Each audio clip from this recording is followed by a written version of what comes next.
Good morning again. What we're going to do now is look at Coulombs Law yet again. Coulombs Law Part 2. Now we're dealing at the moment only with the magnitude of the force between two particles as given by Coulombs Law. Force is a vector.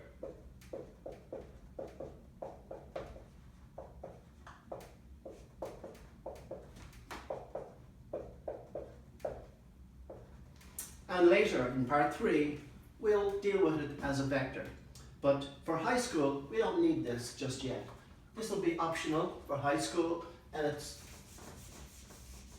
useful for college level. Okay, so this equation gives the magnitude of the electric force between 2 point charges. I didn't emphasize point charges the last time. We'll do another example. We'll list the steps for solving any problem in physics and we'll be careful with units today. Okay.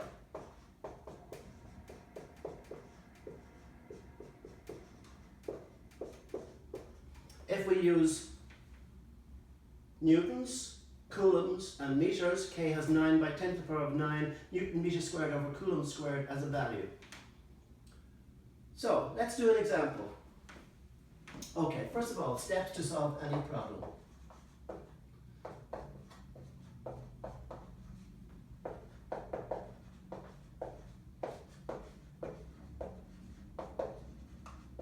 Steps to solve simple problems.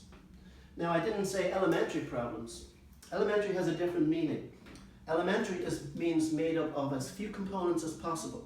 For example, you could have an elementary proof of, let's say, how to find the volume of a sphere.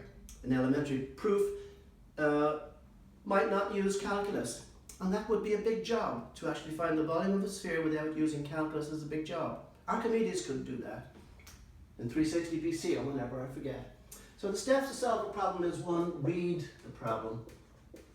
I'm keeping as few words in the steps as possible.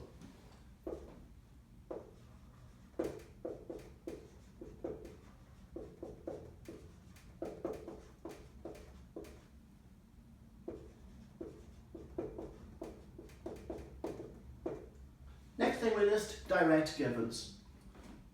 They're things that are actually listed in the problem. We'll see that in a minute. List indirect givens. If you're told something is falling for 10 seconds, how long, through what height did it fall? A given that's direct is the 10 seconds. The unknown is coming up in a minute. That's going to be the height, how high. But an indirect given would be that if it's fallen near the surface of the earth, the g is in there, the gravitational acceleration. 9.8 meters per second would be an indirect given. Nobody mentioned g as a given, but they said the object is in free fall.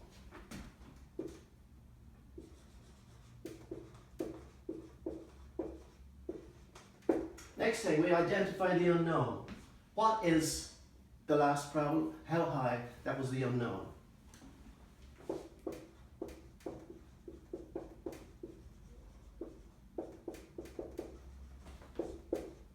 Next thing, you select equations, or an equation. Usually for high school it's just one equation.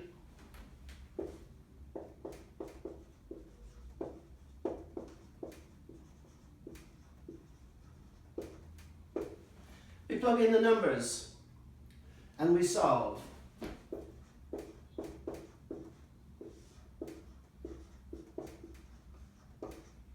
Now for solving, this is what we do.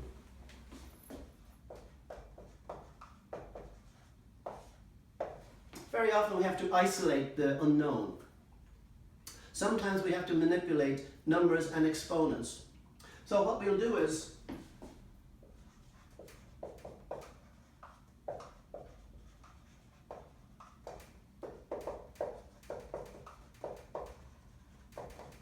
gather numbers and exponents separately. Stop playing around with the calculator.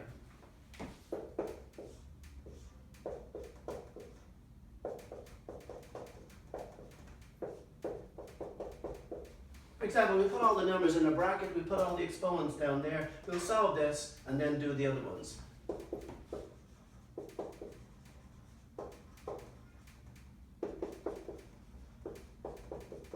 Then we get the answer and we label it. That's the steps, for solving any simple problem. So let's do an example. one just using Coulombs law.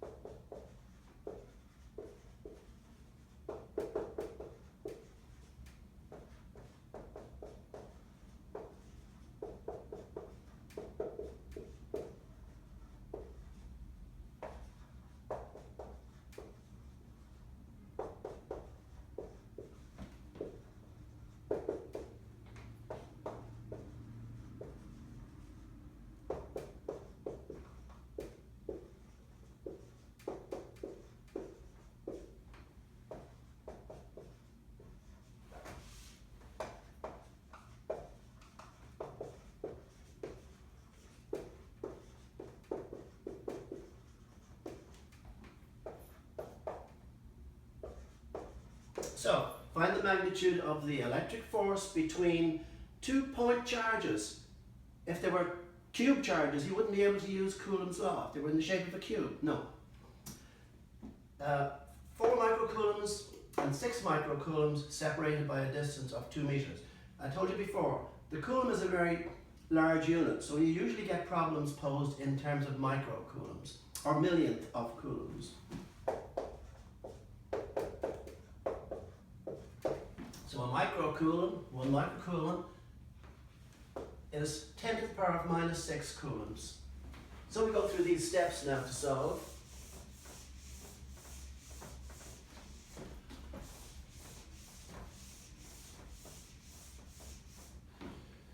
So, solution.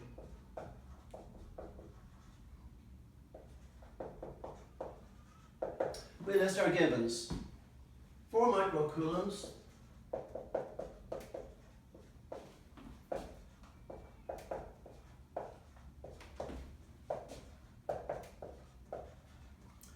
Q1 is, we can label them Q1 or Q2 in reverse, it doesn't matter what order you put them in. Q1 is 4 microcoulombs, Q2 is 6 microcoulombs, and R is 2 meters.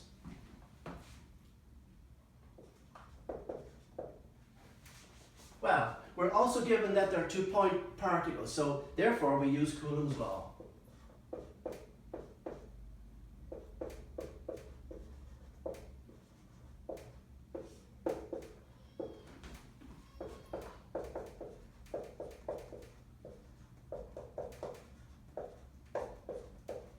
So K, the electric constant, is going to be 9 by 10 to the 9 Newton meter squared over Coulomb squared. Let's put in all the numbers and follow through with units this time.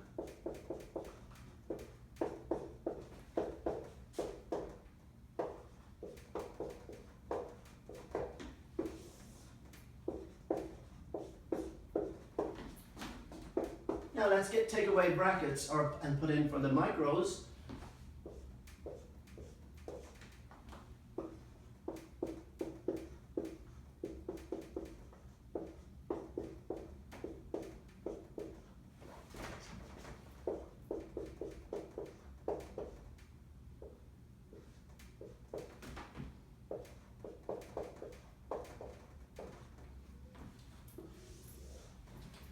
Two twos is 4, 2, and meter squared is meter squared.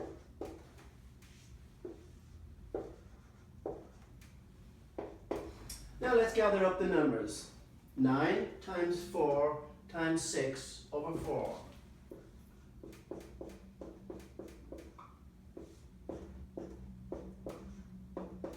And now the powers of 10. 9 plus 9.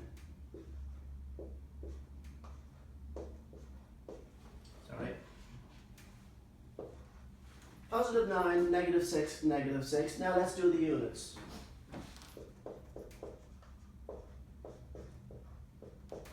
Coulombs times coulombs is coulombs squared. Coulomb squared. And there's meters squared down here.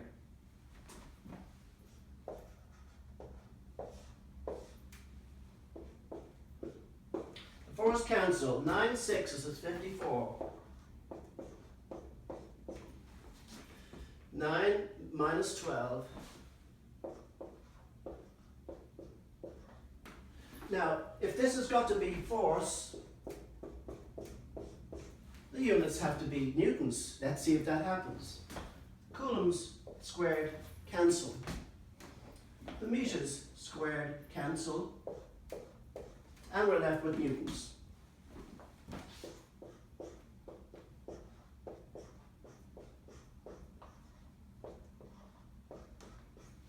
So it's 54 by 10 to the power of minus 3 newtons.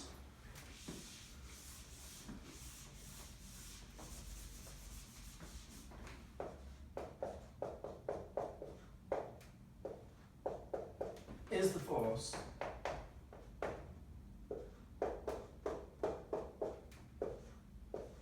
Now minus 3 means we take the decimal point from here and go 1, 2, 3.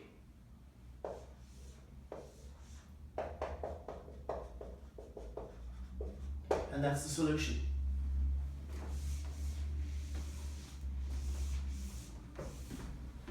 That's what we did. And before we go, we'll just do one more thing.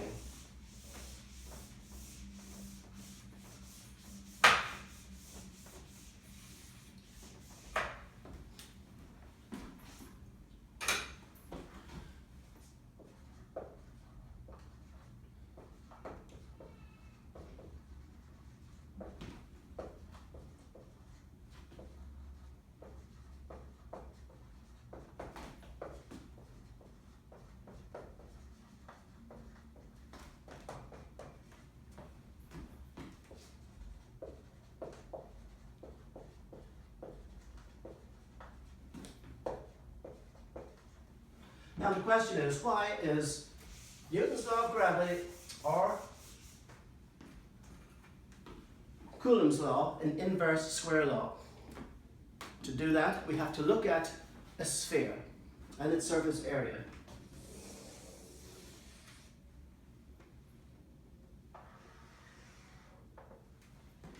Okay, so we have a sphere of radius r, and we're going to put the sun at the center of it. Okay, now if we look up at the night sky and the moon is out and it's a full moon, we see a disk, right? That disk, lit up by the sun, is collecting a fraction of the sun's light, right? The sun's behind us if we get a full moon and it's shining on that disk. You could ask the question, what fraction of the sun's total light does that moon disk collect? Or we could ask a simpler question to think about is, what fraction of the sun's total light do we collect? Well, here's the answer.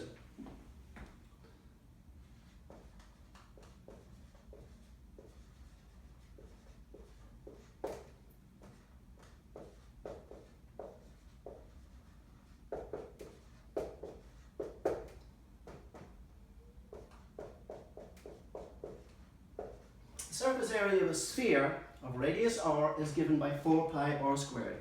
The area of a circle is pi r squared. The area of a disk is pi r squared. The disk is flat. A sphere is all, curled in on itself. How can you flatten out a sphere? You can't. But you can still say that there is a surface area on it. If you try to paint it, you would have to buy enough paint to cover that area. That area is definitely there. So let's put the Earth here now on that big sphere, which is the Earth-Sun radius, r.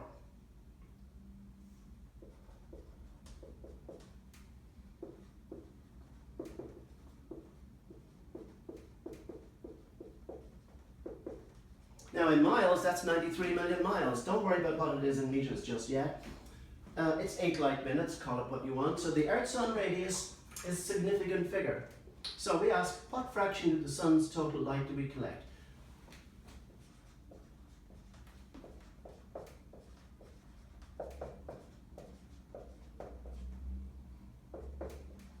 Suppose little a is the area of the Earth's disk.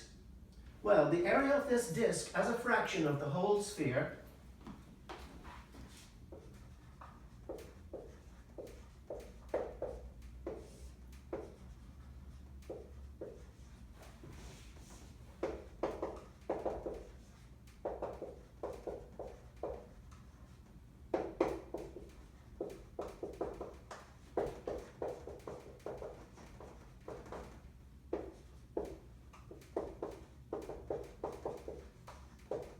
So the area of the Earth's disk over the surface area of the whole sphere is the fraction of light that the Earth stops.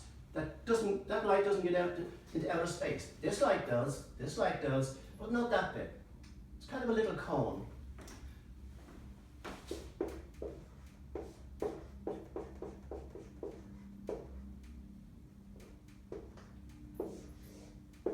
Well, it's an inverse square law. If I move the disk of the Earth way back there, this R is going to get bigger, be stopping less. If I bring the Earth right up to the Sun, you'll be stopping a lot more of the Sun's light. It's an inverse square law over A over 4 pi R squared. Depending on the R is what you do. Okay, so people say, well, where's the 4 pi? It's in a constant.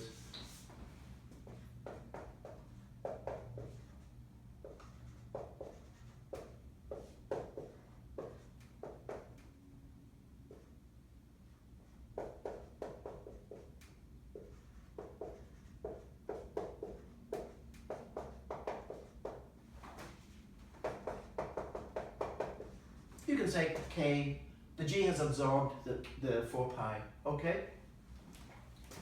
What about the constant in Coulombs law? It's the same.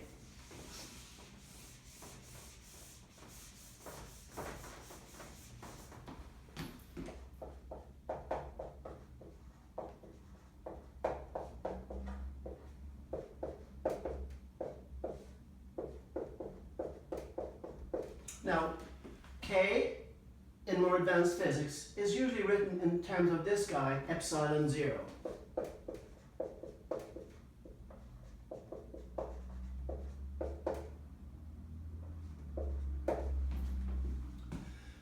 But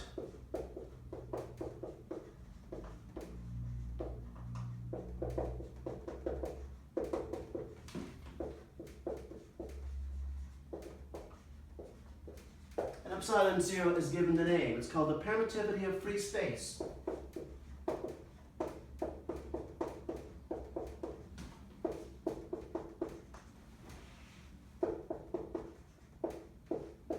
And it has a value of 8.85 by 10 to the power of minus 12 Newton meter squared over Coulomb squared over Newton meter squared, the opposite of this guy.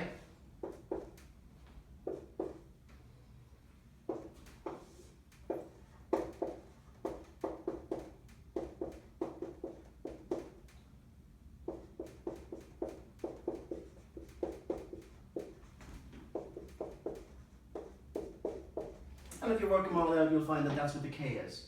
So, that's the other way of writing Coulomb's law.